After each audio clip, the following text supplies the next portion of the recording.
அகர முதல எழுத்தெல்லாம் ஆதி பகவன் முதற்றே உலகு. பாக்குப்பன். வணக்கம். இன்று என் சிதறல் வாங்குவோம் நாலடி. சான்றோர் பெருமக்களே, நாலடியாரில் நன்றியில் செல்வம் எனும் தலைப்பில் ஒரு அழகான பாடல் இருக்கிறது.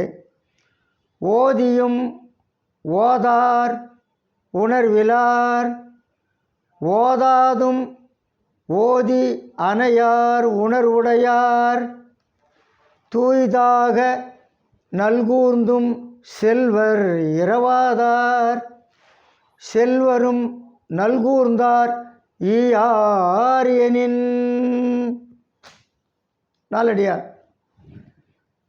யார் படித்தவன், யார் படிக்காதவன், யார் பணக்காரன், யார் ஏழை என்று மிக அழகாக சொல்கிறார். இது என்ன, இது எல்லாருக்கும் தெரிஞ்சதானே. யார் படித்தவன்? கல்வி கற்றவன் படித்தவன், கல்வி கற்காதவன் படிக்காதவன். இது என்ன இருக்குது? பணம் இருக்கிறவன் பணக்காரன், பணம் இல்லாதவன் ஏழை. இதானே நம்ம நினைக்கிறோம். ஆனால் நாலடியார் என்ன சொல்கிறாரு? மிக அழகாக சொல்கிறார். அறிவில்லாதவர் கற்றவராயினும் கல்லாதவரோடு ஒப்பர். அப்போ அறிவு வேற கல்வி வேறன்னு தெரியுது. திருக்குறளில் கூட கல்வின்னு ஒரு அதிகாரம் இருக்குது, அறிவுடைமைன்னு ஒரு அதிகாரம் இருக்குது. ரெண்டும் ஒன்றா இருந்தால் ரெண்டு அதிகாரம் தேவையில்லையா? நாலடியார் தான் சொல்கிறார். அறிவில்லாதவர் கற்றவராயினும் கல்லாதவரோடு ஒப்பர். அறிவுடையார் கல்லாதவராயினும் கற்றவரோடு ஒப்பர். அப்போது அறிவில்லாதவன் நிறைய படிச்சிருக்கிறான், அறிவில்லாதவன் நிறைய படிச்சிருக்கிறான். அப்போ அவன் என்ன படித்தவனா படிக்காதவனா? அவன் படிக்காதவனுக்கு இணை. நிறைய படிச்சிருக்கானப்பா, ஆமாம், ஆனால் அவனுக்கு அறிவு இல்லையே. அப்போது அவன் கல்லாதவனுக்கு இணை. அறிவுடையவன் அவ்வளோ படிக்கலை, அப்போ அவன் என்ன படிக்கலைன்றதால படிக்காதவன் சொல்லாமா? அவன் படித்தவனுக்கு இணை. அறிவுடையவன் அவ்வளவாக படிக்கவில்லை என்றாலும் அவன் என்னவா? கற்றவருக்கு இணை. அறிவுடையவன் கற்றவன், அறிவில்லாதவன் கல்லாதவன். ஆக நம்ம பார்க்கலாம். நீங்கள் சிறகடிக்க ஆசைன்னு ஒரு தொடர் இருக்குது, விஜய் தொலைக்காட்சியில். பார்க்குறீங்களான்னு தெரில. அதில் இப்போ அது இந்த ரெண்டுத்துக்குமே நல்ல எடுத்துக்காட்டு. ரெண்டு பாத்திரங்கள் அதில் வர்றாங்க. ஒன்று மனோஜ்னு ஒருத்தன் வர்றான், முத்துன்னு ஒருத்தன் வர்றான். அதில் அறிவில்லாதவன் கற்றவராயினும் அவன் கல்லாதவனுக்கு இணை. அது யார்? மனோஜ். ரொம்ப படிச்சிருப்பான். அவன் நடந்துக்கிறதெல்லாம் முட்டாள்தனமாக இருக்கும். நல்லா படிச்சிருக்கிறான், ஆனால் நடக்கிறது முட்டாள்தனம். அப்போ அதுக்கு மனோஜ் உதாரணம். அறிவுடையவன் கற்றிலராயினும் கற்றவனுக்கு இணை. முத்து கொஞ்சம் அவ்வளோ படிக்காதவன், ஆனால் ரொம்ப அறிவுடையவனாக நடந்துக்குவான்.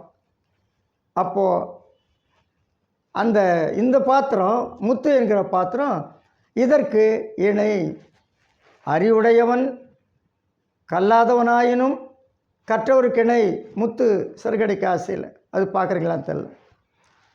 அதுபோல் முற்றிலுமாக வறுமையடைந்த போதிலும் ஒருவரிடம் சென்று இரவாது இருப்பவர் செல்வர்.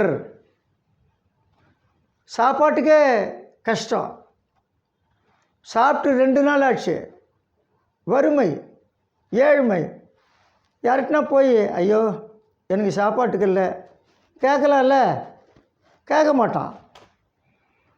முற்றிலும் வறுமையடைந்த போதிலும் ஒருவரிடம் சென்று இரவாதவர். அவன் யாரா?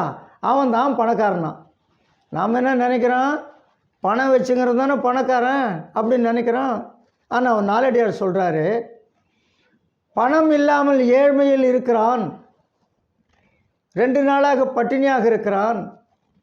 ஆனால் அப்படிப்பட்டவன் யாரிடமும் சென்று எனக்கு கொடுங்கள் என்று கை நீட்டுவதில்லை. யார் அவன்? ஏழையா பணக்காரனா?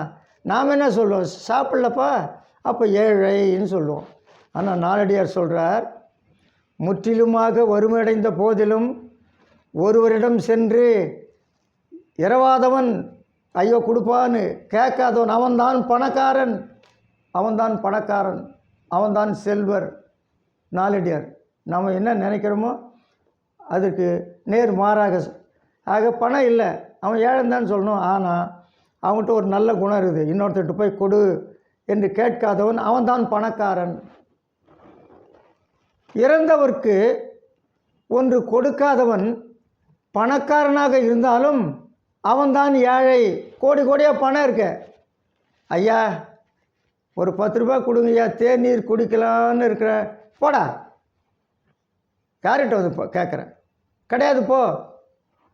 அவன் எவ்வளோ கோடீஸ்வரன், பணக்காரன். நாலடியார் சொல்கிறாரு, அவன்தான் மகா ஏழை. யார் ஏழை?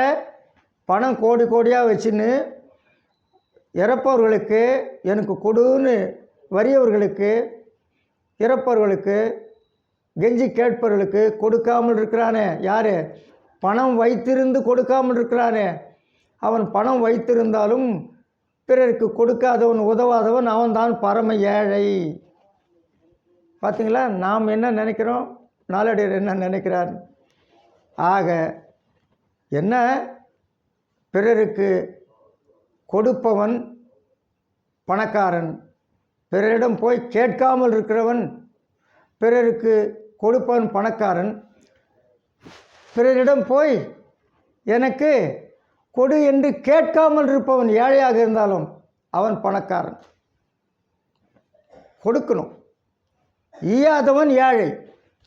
பிறருக்கு வந்து கேட்குறப்போ ஈயாதவன் ஆனால் பணக்காரனாக இருக்கிறான், அவன்தான் ஏழை.